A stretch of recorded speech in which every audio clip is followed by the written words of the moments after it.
வணக்கம் மக்களே, இந்த வீடியோவில் என்ன பார்க்க போகிறோன்னா, புது ரேஷன் கார்டு பெற விண்ணப்பித்த 1.5 லட்சம் விண்ணப்பங்கள் நிராகரிக்கப்பட்டது.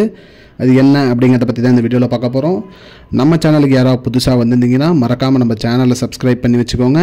இந்த வீடியோவுக்கு ஒரே ஒரு லைக்கை மட்டும் கொடுத்துருங்க. வாங்க வீடியோக்குள்ளே போகலாம். பொதுவாக பார்த்திங்கன்னா தமிழ்நாட்டில் பார்த்திங்கன்னா ரேஷன் கார்டு அப்படிங்கிறது பார்த்திங்கன்னா அனைத்து குடும்பங்கள்லேயுமே இருக்கும். அத்தகைய ரேஷன் கார்டு பார்த்திங்கன்னா நிறைய பேர் விண்ணப்பிக்கிறாங்க. அதாவது குறிப்பிட்டு பார்த்திங்கன்னா மகளிர் உரிமை தொகை திட்டம் தொடங்கினதுக்கு அப்புறம் பார்த்திங்கன்னா 3 லட்சம் விண்ணப்பங்கள் ஒரே நாளில் விண்ணப்பிச்சிருக்காங்க அப்படிங்கிற மாதிரி சொல்லியிருக்காங்க. அதனால் அரசாங்கம் என்ன பண்ணியிருக்குன்னா, நம்மளோட தமிழ்நாட்டில் உள்ள 39 மாவட்டங்கள்லையும் பார்த்திங்கன்னா 2,25,00,000 கார்டு இருக்குது அப்படின்னு சொல்லியிருக்காங்க. அதில் பார்த்திங்கன்னா 7 கோடிக்கு மேலே மக்கள் பயன்படுத்திட்டு வராங்க. இதில் மகளிர் உரிமை தொகை திட்டம் துவங்கியதுக்கு பிறகு பார்த்திங்கன்னா 3 லட்சம் விண்ணப்பங்கள் வந்ததுனால பார்த்திங்கன்னா அது எல்லாமே சரிபார்க்கணும் அப்படிங்கிற மாதிரி சொல்லியிருக்காங்க.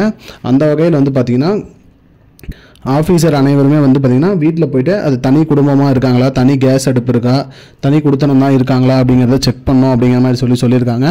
அந்த வகையில் செக் பண்ணிவிட்டு அதுக்கப்புறம் தான் பார்த்திங்கன்னா அவங்களோட விண்ணப்பம் ஏற்கப்படும் அப்படின்னு சொல்லியிருக்காங்க. அந்த வகையில் பார்த்திங்கன்னா நிறைய பேர் பார்த்திங்கன்னா தனி குடும்பம் இல்லாமல் கூட்டு குடும்பமாகவே இருக்காங்க. உரிமை தொகைக்கோசரம் பார்த்திங்கன்னா அரசு நலத்திட்டங்கள் பெறுவதற்கும் பார்த்திங்கன்னா அவங்க ரேஷன் கார்டு அப்ளை பண்ணியிருக்காங்க அப்படிங்கிற தகவல் வெளியே வந்தது. அதனால் பார்த்திங்கன்னா நிறைய விண்ணப்பங்கள் நிராகரிக்கப்பட்டது அப்படிங்கிற மாதிரி சொல்லியிருக்காங்க.